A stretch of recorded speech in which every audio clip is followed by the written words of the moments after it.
जय शनिदेव। प्रिय दर्शकों, मैं राजेश जोशी आपका ज्योतिष जागृति केवल सत्य कार्यक्रम में आज फिर से स्वागत करता हूं। प्रिय दर्शकों, जैसा कि आप जानते हैं, कुछ दिनों से बहुत ही पावन मुहूर्त और पावन अवसर नवरात्रों के चल रहे थे। आज अगर आप ये एपिसोड 18/4/2013 को देख रहे हैं तो आज आप सभी जानते हैं कि दुर्गाष्टमी की कढ़ाइयाँ मानी जाती हैं, जहाँ कंजक देवियों का जिस दिन पूजन होता है और आपकी सभी मनोकामनाएं पूर्ण करने में ये कंजक देवियों को किया हुआ दान पुण्य, कंजक देवियों की हुई सेवा, कंजक देवियों से लिया हुआ आशीर्वाद आपको बहुत बड़ा सहायक सिद्ध होता है। मैं उन सभी जातकों से निवेदन करूंगा जो कंजक देवियों को पूजन करते हैं, वो स्वयं घर का जो बड़ा मेल मेंबर है उनके पांव धोएं कंजक देवियों के, उनसे आशीर्वाद लें, उन्हें जो भी अपनी यथाशक्ति अनुसार गिफ्ट दें, जो भी देना चाहें, pencil, rubber, geometry box, sharpener, जो भी आप अपनी इच्छा अनुसार दे सकें या जितनी भी आपकी यथाशक्ति हो वो अवश्य दें, क्योंकि खाना खिलाना अकेला काफ़ी नहीं होता। अगर आप साथ में कुछ गिफ्ट जोड़ देते हैं तो वो आपके लाभ को कई गुना बढ़ा देती हैं। आज का मुहूर्त बहुत ज़्यादा शुभ माना जाता है, क्योंकि ग्रहों के लिए, अगर आप सब व्यापारी भाई अगर इस प्रोग्राम के माध्यम से मुझे सुन रहे हो तो ये ध्यान रखिएगा कि कंजक देवियाँ साक्षात बुद्ध देव का कारक मानी जाती हैं। अगर आप लेन देन का व्यापार करते हैं तो सदैव कंजक देवियों के लिए जो भी कर पाएंगे वो आपके व्यापार में वृद्धि करने में सदैव आपको लाभान्वित होगा।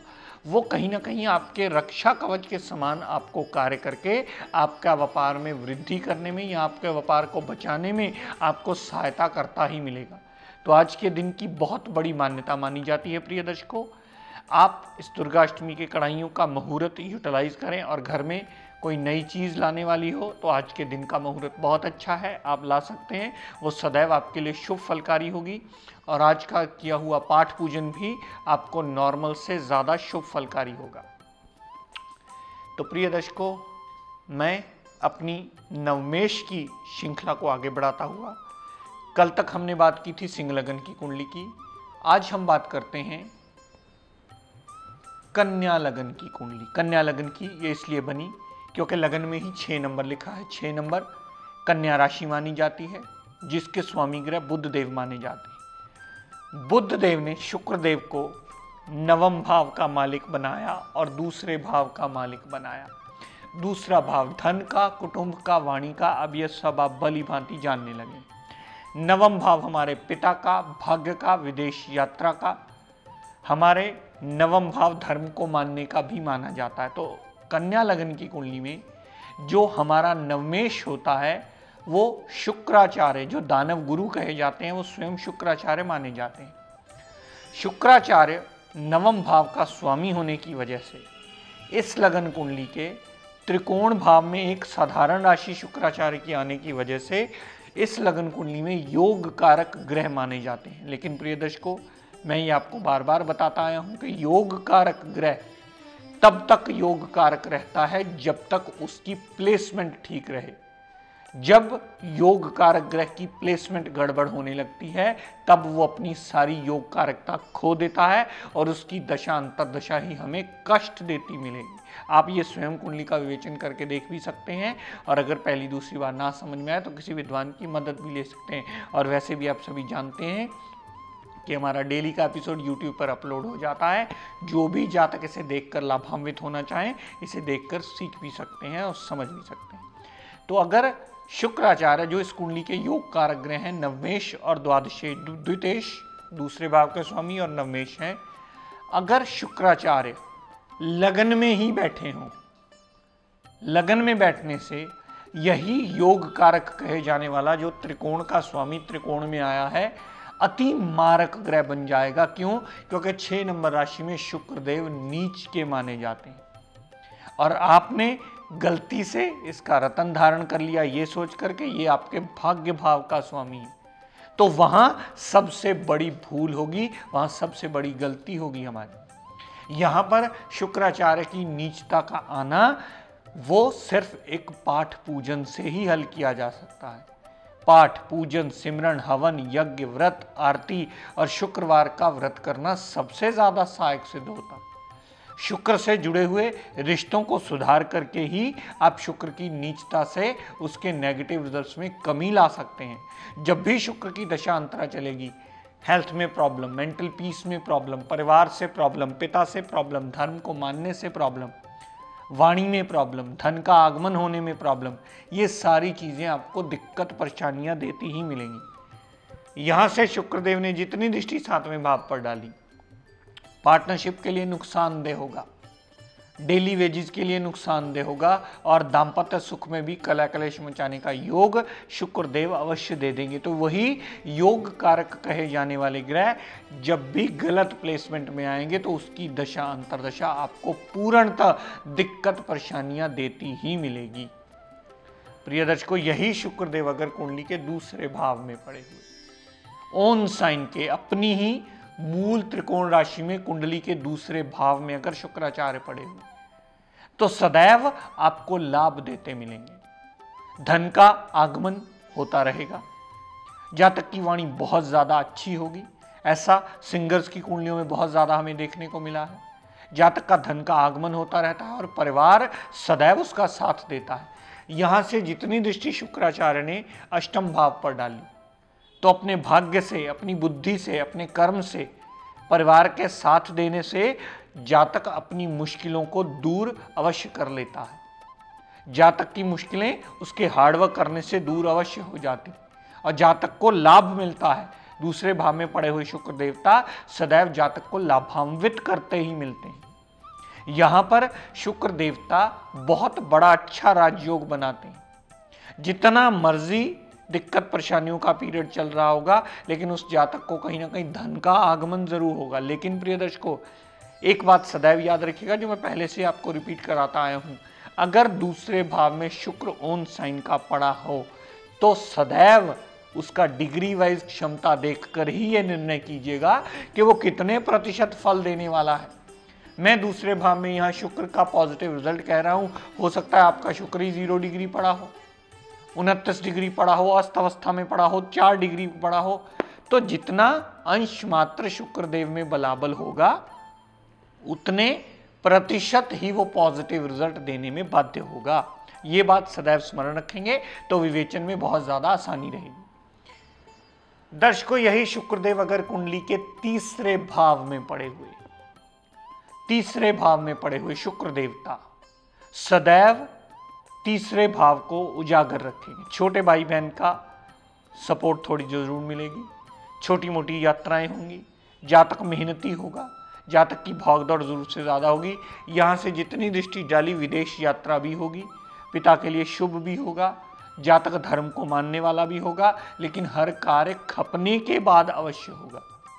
और यहां तीसरे भाव में पड़ा हुआ शुक्राचार्य का रतन, आपने चाहे वो जरकन हो, चाहे वो ओपल हो, चाहे वो सफेद पुखराज हो, चाहे वो डायमंड हो, जो भी अपनी यथाशक्ति अनुसार अगर आपने तीसरे भाव में पड़ा हुआ शुक्राचार्य का रतन धारण किया तो वो सदैव आपकी मेहनत में कई गुना बढ़ोतरी करता मिलेगा और आपको समझ नहीं आएगा कि आपने पैसे खर्च करके मुसीबत मोल ले ली।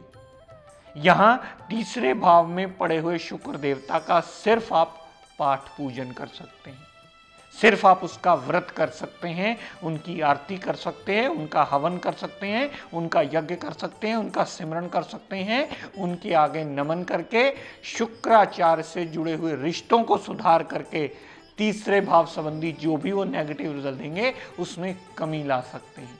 लेकिन कभी भी रतन पहनने की भूल प्रिय दर्शकों मत कीजिएगा, वो तीसरे भाव संबंधी सारे अशुभता के रिजल्ट ही आपको देता मिलेगा। दर्शकों, यही शुक्रदेव अगर कुंडली के चौथे भाव में पड़े हुए, यहां शुक्राचार्य को दिशा बल मिलता है। माता, गाड़ी, भूमि, वाहन, मकान, सारी सुख सुविधाएं लेने में ये शुक्राचार्य की दशा अंतरदशा आपको बहुत ज्यादा लाभान्वित करती है। चौथे भाव में पड़ा हुआ शुक्र अगर उसकी दशा अंतर, वैसे भी मैंने आपको ये पहले भी आपको इसके बारे में जानकारी दी थी कि शुक्राचार्य की दशा सबसे ज्यादा लंबी मानी जाती है। शुक्र 20 वर्ष की महादशा होती है। अगर चौथे भाव में आपका शुक्र पड़ा है और अंश मात्र वो बलाबल में है और उसकी महादशा आपकी बॉडी में चल पड़ी तो शुक्र की दशा अंतरदशा में माता, गाड़ी, भूमि, वाहन, मकान, सारी सुख सुविधाओं से आपको संपन्न करके आपका जीवन यापन बहुत ज़्यादा आसान करने वाला है। वो चौथे भाव को उजागर करने वाला है, वो सुख स्थान में वृद्धि करने वाला है, क्योंकि कुंडली का योग कारक ग्रह है। सुख स्थान में वृद्धि करके आपको हर ऐशो इष्टत का सामान वो देगा, क्योंकि वो ऐशो इष्टत का कारक माना जाता है और चौथा भाव आपका सुख स्थान है। शुक्र देवता का चौथे भाव में योग कारक होकर के आना सदैव कुंडली में बहुत बड़ा एडवांटेज देता है, एक बहुत बड़ा राजयोग देता है। यहां से शुक्रदेव ने जितनी दृष्टि दशम भाव पर डाली, कामकाज में वृद्धि, कामकाज के लिए नया रास्ता खोलना, कामकाज में एडिशन होना, अगर जॉब करते हो तो उसमें प्रमोशन होना, सारी चीजों का लाभ यही शुक्राचार्य आपको अवश्य देते हैं। तो शुक्राचार्य तो दर्शकों वही हैं, लेकिन उसकी प्लेसमेंट कुंडली में ये डिसाइड करके बताएगी कि आपको इससे और अच्छे फल कैसे लेने हैं।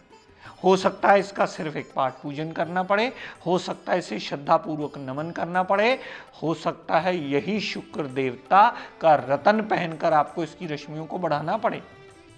ये लाइन ऑफ ट्रीटमेंट अलग अलग भावों में अलग अलग प्लेसमेंट होने से अलग अलग ही होगा। और साथ में ये बात सदैव ध्यान रखिएगा कि आपको ये उतने प्रतिशत ही फल देगा जितना प्रतिशत डिग्री वाइज उसमें क्षमता होगी। अगर डिग्री वाइज क्षमता नहीं होगी, मान लीजिए लगन में नीच का पड़ा है लेकिन वो 0 डिग्री पड़ा है, तो भी वो आपको अशुभता के फल नहीं देगा, क्योंकि वो 0 डिग्री हो गया, वो किसी भी फल को देने में सक्षम ही नहीं है। हो सकता है वो चौथे भाव में पड़ा हो, यहां भी 0 डिग्री का पड़ा हो, तो आपकी सुख सुविधाओं में वृद्धि करने में वो कभी भी सहायक नहीं होगा। तो मेरे कहने का तात्पर्य सिर्फ इतना कि ग्रह का विवेचन करने से पहले, ग्रह की कैलकुलेशन करने से पहले सदैव इस बात को ध्यान में लाइए कि वो कितने प्रतिशत फल देने में सक्षम है। वो जितने डिग्री वाइज बलाबल लेकर के बैठा होगा उतने ही प्रतिशत अच्छे या उतने ही प्रतिशत बुरे फल देने में सक्षम होगा। अगर ये निर्णय आपको पहली दूसरी बार ना समझ में आए तो अपने आसपास किसी विद्वान की मदद लीजिए और ये जानिए कि अगर आपकी भी शुक्र की महादशा चल रही है तो उस दशा से आप लाभान्वित कैसे हो सकते हैं और कैसे अपनी पॉजिटिविटी को बढ़ा करके आपके रिजल्ट्स में और इंप्रूवमेंट आप ला सकते हैं। तो प्रिय दर्शकों, आज का टिप ऑफ द डे देता हूं, नोट कर लीजिए। बहुत सारी कुंडलियां जब हम देखते हैं, बहुत सारे लोग मिलने आते हैं, तो बहुत सारे लोगों को जब कुंडलियों के बारे में बताया जाता है तो ज़्यादातर कुंडलियों में कहीं ना कहीं शनि, राहु, केतु का प्रभाव बहुत ज़्यादा बड़ा मिलता है। अगर आपकी कुंडली में भी शनि, राहु, केतु का प्रभाव बहुत ज़्यादा बड़ा हो, क्योंकि इनकी दशाएं बहुत लंबी होती हैं, अगर 7.5 भी हो तो 7.5 साल की होती है। शनि की महादशा 19 वर्ष की, राहु की 18 वर्ष की और केतु की दशा 7 वर्ष की होती है। अगर इन दशाओं को आप झेल रहे हो और इनके नेगेटिव रिजल्ट्स बियर कर रहे हो तो कृपया अपने घर में अगर आप एक्वेरियम यानी मछली का वो जो शीशे में पॉट बनता है वो अगर लाकर रख सकें तो आपके लिए बहुत ज़्यादा लाभान्वित होगा। लेकिन अगर कोई जातक अपनी यथाशक्ति अनुसार ये चीज़ अपने घर में फिश एक्वेरियम ना रख पाए तो कम से कम हफ्ते में या 2 हफ्ते में एक बार किसी भी शनिवार आटे की छोटी छोटी गोलियां बनाकर आपके घर के आसपास जो भी नहर वगैरह हो वहां जाकर के अगर मछलियों को खिला दें तो भी शनि, राहु, केतु का पाप प्रभाव शांत होकर के आपका जीवन यापन आसान करने में, उनका पापित्व कम करने में ये किया हुआ उपाय बहुत ज़्यादा सहायक होता है। क्योंकि शनि, राहु, केतु बहुत ज़्यादा प्रसन्न होते हैं अगर आप मछलियों को कुछ भी खिलाते हैं। अगर आप घर में ना रख पाएँ तो बाहर भी जाकर के आटे की गोलियां उन्हें खिला करके लाभान्वित हो सकते हैं। तो प्रिय दर्शकों, आज अपनी वाणी को यही विराम देता हुआ हम सब के लिए मंगल कामना करता हुआ शनिदेव से ये प्रार्थना करता हूँ कि हे शनिदेव हम सब पर अपनी कृपा दृष्टि दया दृष्टि सदैव बनाए रखें। जय शनिदेव।